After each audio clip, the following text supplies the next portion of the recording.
Hosiana. Kembali berjumpa dengan saya Pendeta Jonathan F. Lupelalan pada hari Jumat Agung tanggal 29 Maret tahun 2024. Mari kita minta pertolongan Roh Kudus untuk pembacaan dan pemberitaan firman Allah. Mari berdoa. Tuhan Yesus, kami mau membaca dan mendengarkan firman. Urapi hamba-Mu dan urapi semua yang akan mendengarkan firman. Dalam nama Yesus kami berdoa. Amin. Tema kita pada Jumat Agung yang mulia ini adalah Kristus mati membuka jalan kemuliaan ke surga.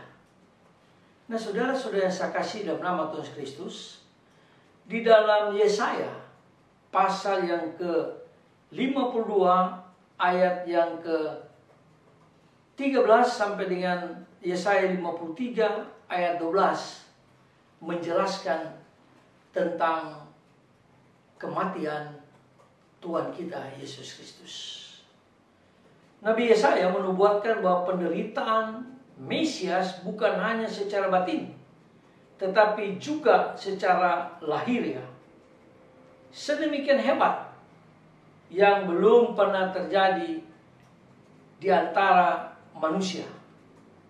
Semuanya itu dialaminya oleh Tuhan Yesus Kristus demi keselamatan manusia, membuka jalan bagi manusia untuk berbahagia di dalam kerajaan surga yang agung mulia itu. Lalu di dalam Ibrani pasal yang keempat ayat yang ke-14 sampai 16 juga mengatakan bahwa Rasul Paulus mengimani Tuhan Yesus sebagai Imam Agung yang mulia. Sebab Tuhan Yesus mau menjalani penderitaan yang dahsyat sekali dengan rela meskipun dia tidak berdosa. Dan dia mampu menjalaninya karena dia sebagai Allah yang berkuasa atas dirinya. Yesus yang tidak berdosa dijadikan dosa karena umat manusia yang berdosa. Sebab yang dapat mengampuni dosa, menghapus dosa adalah Allah manusia sejati yang tak berdosa. Itulah yang disebut Tuhan kita Yesus Kristus. Nah, dalam bacaan yang terdapat di dalam Yohanes pasal 18 ayat 1 sampai dengan ayat yang sampai dengan pasal 19 ayat 42, nanti Anda baca sendiri aja, menjelaskan bahwa tersirat pada sikap Kristus di depan Pontius Pilatus dengan tetap diam dan tidak mau membela diri, karena ia sungguh mengetahui bahwa semua itu direncanakan dan dikehendak oleh Allah Bapa yang berbelas kasihan kepada manusia yang berdosa. Jadi Allah Bapa mengorbankan anaknya yang tunggal, yaitu Tuhan kita Yesus Kristus, karena Allah Bapa sangat mencintai manusia yang berdosa. Karena Allah Bapa tidak mau seorang pun manusia binasa dalam kerajaan neraka itu. Dia mau supaya semua manusia berbalik dan bertobat dan percaya kepada Allah melalui Tuhan kita Yesus Kristus. Nah, saudara-saudara yang saya kasih dalam Yesus Kristus, akibat dosa yang berupa penderitaan dan kerusakan dan kematian merupakan sesuatu yang begitu dahsyat yang tak terbayangkan oleh manusia.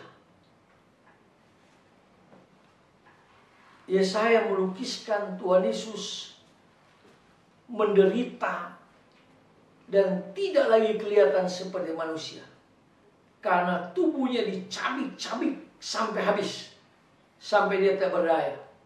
dalam perjalanan dia menuju ke Bukit Golgota.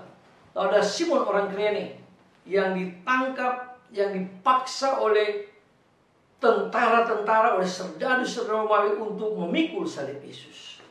Karena Yesus sudah sangat-sangat tidak berdaya. Tetapi oleh pertolongan Allah Bapa, Yesus berjalan sampai di Bukit Golgota.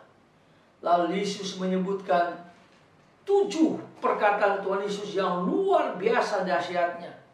Sampai terakhir, akhirnya mereka tombak Yesus, lalu keluar air dan darah. Lalu Yesus mengatakan, "Kuserahkan hidupku kepada Allah Bapa yang mengasihi manusia." Lalu Yesus mati, mau menebus hidup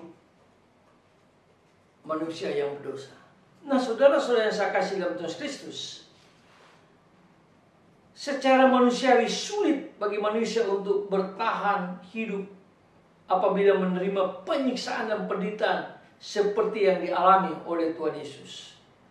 Seperti yang saya katakan tadi, di tengah jalan manusia yang mengalami penderitaan seperti itu pasti mati. Namun Kristus tidak. Karena Allah sudah merencanakan Kristus harus mati di Golgota, di atas kayu salib. Karena itu rencana Allah, itu nubuatan Allah. Nah, itulah sebabnya, mari pada waktu kita mengikuti Jemaat Agung, kita sadar dan kita hayati dengan sungguh-sungguh bagaimana penderitaan Yesus. Dia tubuhnya dicabik-cabik sampai seperti saya katakan tadi tidak kelihatan manusia, demi untuk menyelamatkan kita manusia yang berdosa. Nah, saudara-saudara saya kasih dalam Tuhan Kristus, sadarkah kita akan arti ajakan Rasul Paulus yang mengatakan, marilah kita dengan penuh keberanian menghampiri takhta kasih karunia, supaya kita menerima rahmat dan menemukan kasih karunia untuk mendapatkan pertolongan kita pada waktunya. Seperti yang saya katakan dalam tema kita pada hari ini, Kristus menderita, dia berkorban dan dia mati untuk membuka jalan kemuliaan bagi kita menuju ke surga yang kekal. Selamat merayakan Jumat Agung. Semoga firman Tuhan hari ini menguatkan iman kita dan menumbuhkan iman kita, supaya kita terus percaya pada Tuhan Yesus sampai kedatangan Kristus yang kedua kali. Mari berdoa. Tuhan Yesus, ampuni kami kalau kami kurang menghayati kematian dan kebangkitan Tuhan Yesus. Ampuni kami Tuhan, dan tolong kami Tuhan, supaya kami juga sungguh-sungguh percaya Yesus, menerima Yesus, sehingga kami dibukakan jalan bagi kemuliaan di surga nanti. Dalam nama Yesus kami berdoa. Amin. Terpujilah Kristus, sampai kita berjumpa di kesempatan yang lain.